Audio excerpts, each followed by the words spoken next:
سلطان کا باپ تو اتنی ذلت برداشت نہیں کر پاتا اور اس کا ہارٹ فیل ہوتا ہے اور اس کی جان ہی چلی جاتی ہے۔ پر مرنے سے ایک دن پہلے ہی وہ اپنی ساری جائیداد، گھر، ہر چیز سلطان کے نام کر جاتا ہے۔ سلطان کو بھی تشویش ہوتی ہے کہ مرنے سے پہلے آخر ابا نے اپنے سب اکاؤنٹس، اپنا گھر، اپنی ساری جائیداد میرے نام کیوں کر دی؟ شاید اس کے باپ کو یہی گر تھا کہ سلطان کو اتنا ضدی، خود پرست انسان انہوں نے ہی بنا دیا ہے۔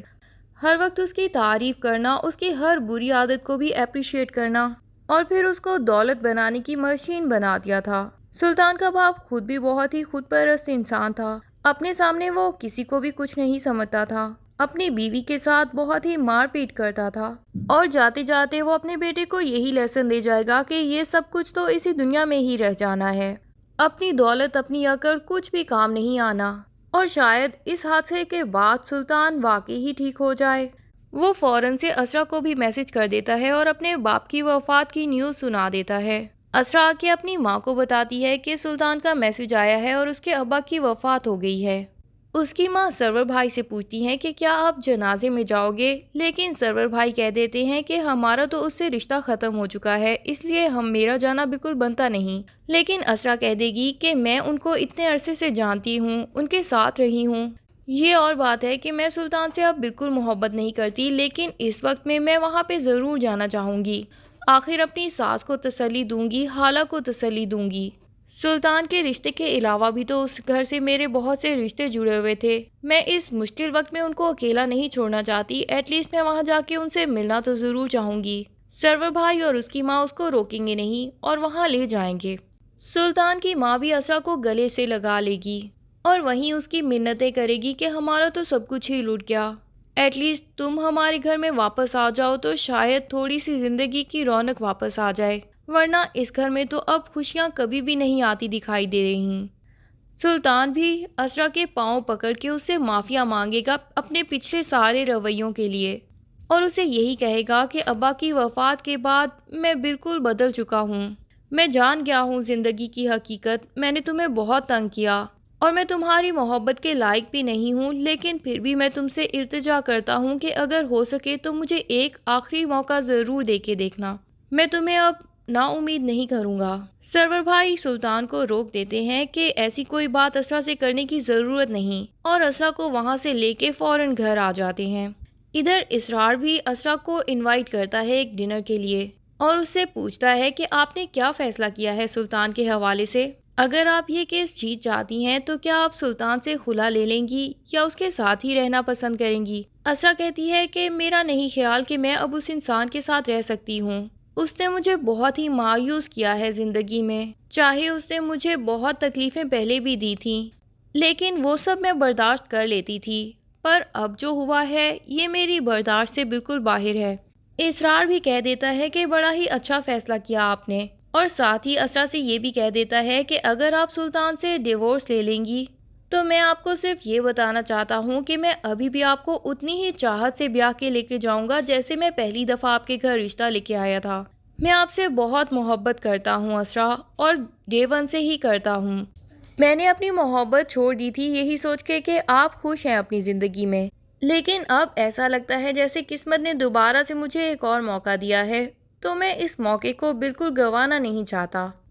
اسرا بھی اپنی زندگی کو ایک اور موقع دینا چاہتی ہے، لیکن وہ اسرار کو یہ حقیقت بھی بتا دیتی ہے کہ میں اپنی زندگی میں اپنے حصے کی محبت تو کر چکی ہوں، محبت تو ایک ہی بار ہو سکتی ہے، مجھے نہیں معلوم کہ آپ سے محبت مجھے ہو پائے گی اب یا نہیں۔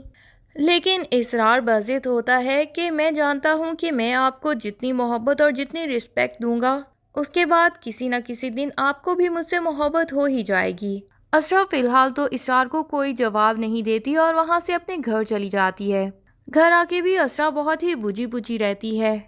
اسے سمجھ نہیں آتا کہ اس مشکل وقت میں اس کو سلطان کا ساتھ دینا چاہیے یا نہیں۔ اس کا دل کہتا ہے کہ شاید سلطان اب بدل چکا ہے، سلطان جسے کچھ عرصہ پہلے یہ محسوس ہونے لگ گیا تھا کہ اس کی زندگی میں سب کچھ بالکل زیرو پہ آ گیا ہے، پریزے نے اس سے ایسا بدلہ لیا تھا کہ سلطان زمین پہ آ گرا تھا۔ اس نے بہت سی جگہوں پہ جابس کے لیے بھی اپلائی کیا، لیکن میکسیمم اس کو 2 لاکھ کی ہی جاب مل سکی، جو کہ وہ یہ کہہ کے ٹھکرا آیا کہ اس سے زیادہ تو ہماری نوکروں کی تنخواہ ہوتی ہے، یہ وہی کمپنی ہے جو میرے آفس کے باہر کھڑے رہتے تھے اور مجھے بڑی بڑی آفرز ڈیل کرتے تھے کہ اگر میں اس کمپنی میں آ جاؤں گا تو مجھے یہ سیلری دیں گے، اور اب آپ صرف مجھے 2 لاکھ کی آفر کر رہے ہیں۔ لیکن کمپنی کا مالک بھی جانتا ہے کہ سلطان کو اب اس سے زیادہ کی جاب نہیں ملے گی، تو وہ صاف ہی کہہ دیتا ہے کہ اگر آپ کو نہیں چاہیے جاب تو آپ جا سکتے ہیں۔ سلطان اس کے بعد ادھر ادھر بہت سی جگہوں پہ اپلائی کرتا ہے، لیکن کہیں سے بھی اس کو تسلی بخش آفر نہیں ہوتی،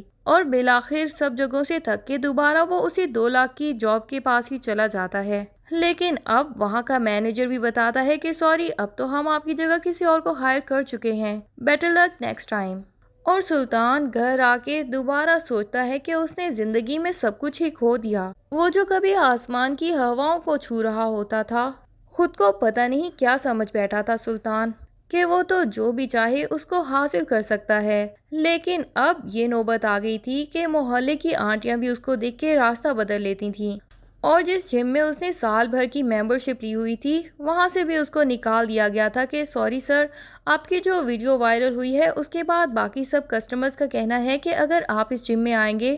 تو وہ لوگ اپنی ممبرشپ کینسل کر دیں گے، تو اسی لیے ایک آدمی کی ممبرشپ کے بدلے ہم باقی سب کی ممبرشپ کینسل نہیں کروا سکتے۔ معذرت کے ساتھ آپ اگر دوبارہ یہاں نہیں آئیں گے تو یہ آپ کے لیے بہت اچھا ہوگا اور ہمارے لیے بھی۔ سلطان وہاں سے لڑائی کر کے چلا تو جاتا ہے، لیکن گھر آ کے اس کو مزید غصہ آتا ہے کہ اس کے لیے اب کوئی بھی سوشل ایکٹیویٹی نہیں رہ جاتی۔ بالآخر وہ اپنی فرینڈ الینا کے پاس جاتا ہے اور اس کو کہتا ہے کہ میں جیسا بھی ہوں لیکن میں نے اسرا کے ساتھ کبھی بھی بے وفائی نہیں کی۔ الینا کو بھی یاد آتا ہے کہ اس نے سلطان کو جب بھی ایکسپلائٹ کرنے کی کوشش کی، سلطان نے کبھی بھی اس کی طرف دھیان نہیں دیا بلکہ ہمیشہ ٹال کے وہاں سے چلا جاتا تھا۔ تو الینا کہہ دیتی ہے کہ تمہارے کریکٹر کی گواہی تو میں دے سکتی ہوں، لیکن آخر یہ ویڈیو بنائی تو بنائی کس نے؟ سلطان کا وکیل بھی اسے کہہ دیتا ہے کہ اچھا خاصا آپ اسرا کا کیس جیتنے کے قریب تھے، پتہ نہیں کیا آپ کو ہوا جو یہ ویڈیو بن گئی،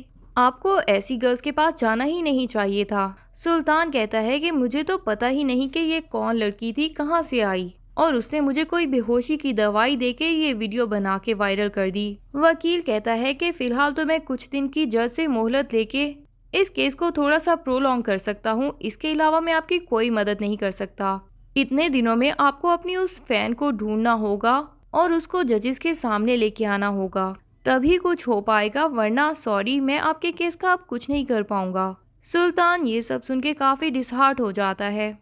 اور سلطان کا وکیل اگلی سنوائی میں 15 دن کی مہلت لے لیتا ہے۔ اب ان 15 دنوں میں سلطان آخر ایسا کچھ کر پائے گا کہ وہ اسرا کو حاصل کر پائے، یا پھر وہ کیس ہار جائے گا؟ یہ سب جاننے کے لیے ڈرامے کی نیکسٹ ایپیسوڈ کا انتظار کیجیے۔ تب تک کے لیے اللہ حافظ۔ ویڈیو پسند آئے تو لائک اینڈ کمنٹ ضرور کر دیں، اور چینل کو سبسکرائب کرنا نہ بھولیے۔ Thank you.